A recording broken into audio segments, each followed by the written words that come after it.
Now this is the man who has made the public complain so much about our behavior. He's a man who is threatening to rape and defile and kill a young baby using poison. I think such men on social media. Social media. You man. He said, "This girl, if this is my daughter, I will do anything beautiful on you. As he looks. As beautiful as you look." You know, Thereafter you kill him. and you kill her with poison, Then so you can kill post people. on the How many people have you killed? How many have you killed? So far. So why did you like that baby? You are a fan. You're a fan of a baby.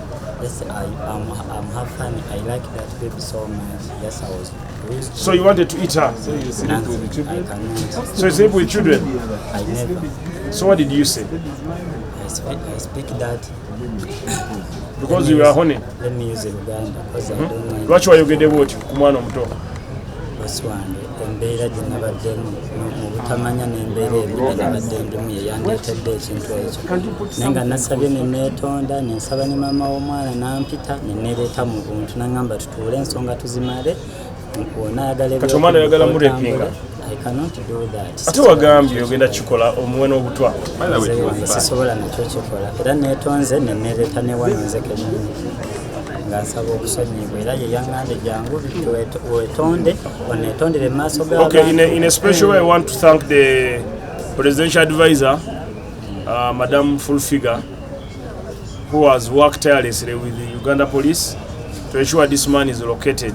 And also I want to thank the lawyer of the family, Mr. Nahewa Precious, for doing it very fast and supporting police. So for those of you who are watching, when you find such people in public, let us know. We shall take action.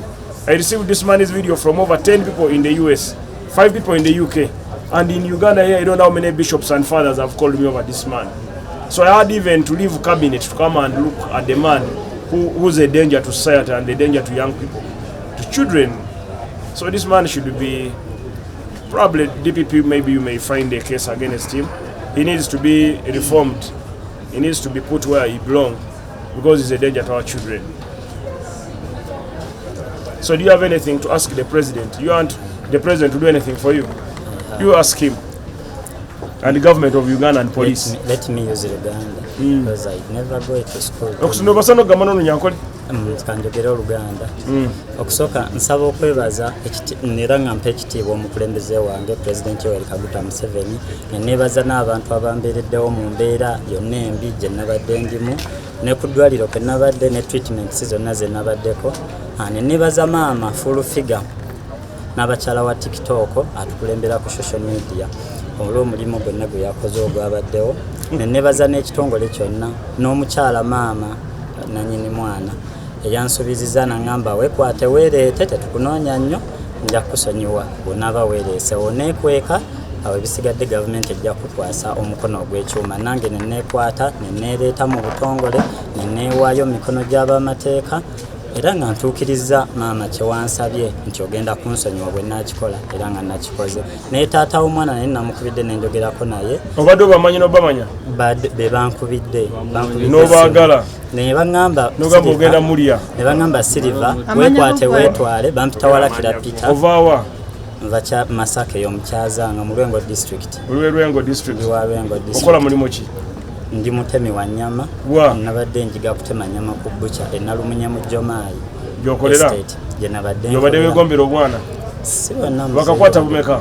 Sikwatangako mwana yadde. Mukama akuwa omukisa. Siina n'omu gwe nali nkutte. N'omukama yeetaaga Mukama. Amanya gange nze Walakira Peter ebya social media Silver Unity. Olina emyaka emeka? Mpezeza 21 kati banzaala 23.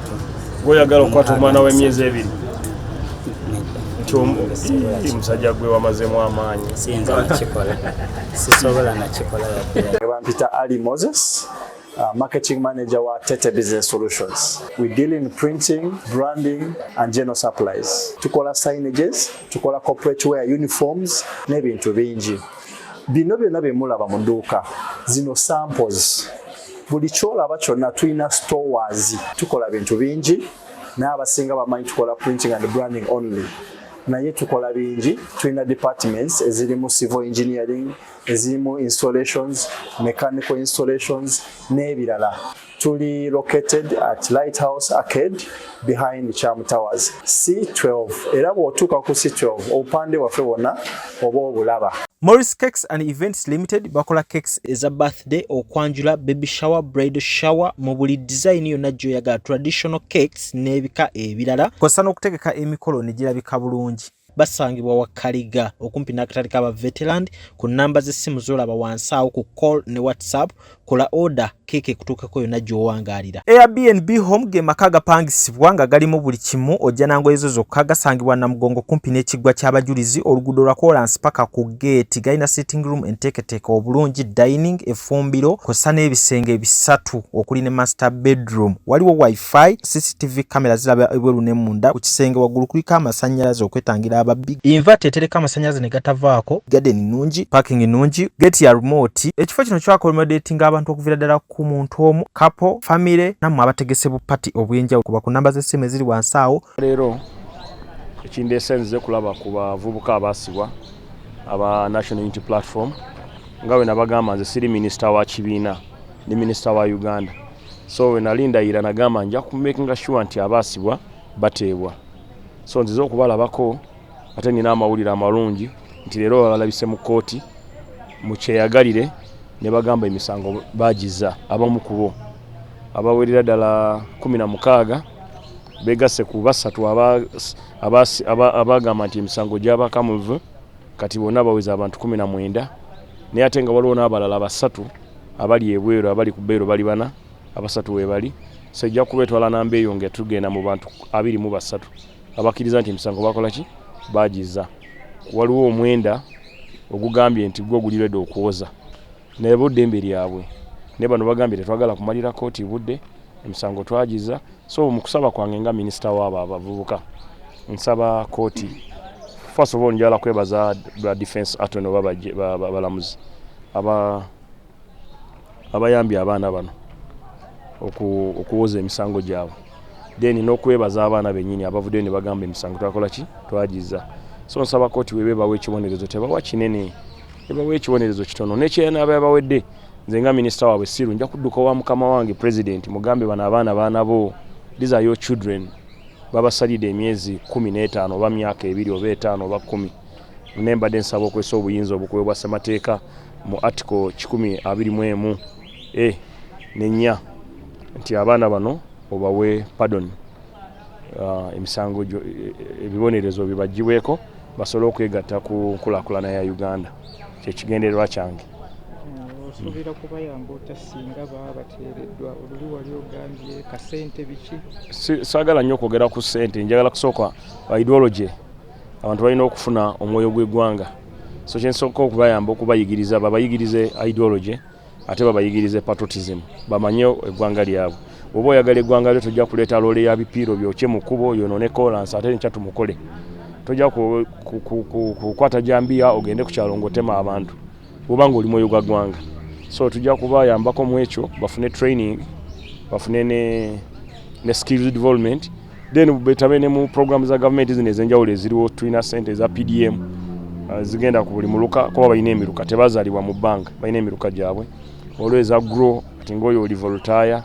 Next nzo okunsanyisa y'omuwala oyo gwe bayita Oliver Lutaya yasoose okugamba nti yazza emisango ate oyo babadde bamuwulirako nnyo soda ne chai aba opposition, kati ekyo kigenda kuggwawo era nsaba Katonda ono omulungi abaleetedde abaana abo okwekuba mu kifuba.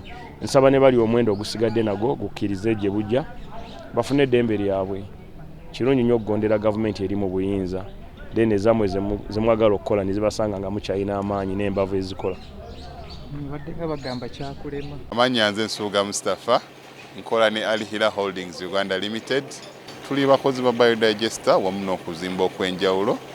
Tuli mu kizimbe kya commercial kwegamba kale arcade mu lulimi olumpimpi. So olwaleero tuli waneeno nga tuli mukola biodigester. Ekyenjawulo ekiriwo nti yo eri mu basement wakati okusinziira nga bulijjo abantu mu kiraba ti eno parking lot. so eri wansi eri parking lot eri basement. Leero tukoze size y'abantu 5 ng'era erina capacity okusavinga ekizimbe kino kyonna nga wekinaabeera. Wano eno ng'era emigaso gya bulijjo gya biodigester tebagenda kunuunamu. Atwetaaze ku namba z'essimu 07017669992 ne MTN 0789224230. Enamba ezo zonna kwe ziri ku WhatsApp. Abantu bafadde batulaba mu videos enkadde badde nga batumanyidde Kololo, Prince Charles Drive, naye kati twavaayo twala omukisa guno mbagambe nti nno twavaayo kati twadda ku Grand Imperial Hotel, room 28 first floor. So twavaayo. Enamba zaffe ez'essimu zonna zikyaliko nga bulijjo, just nti twakyusa location.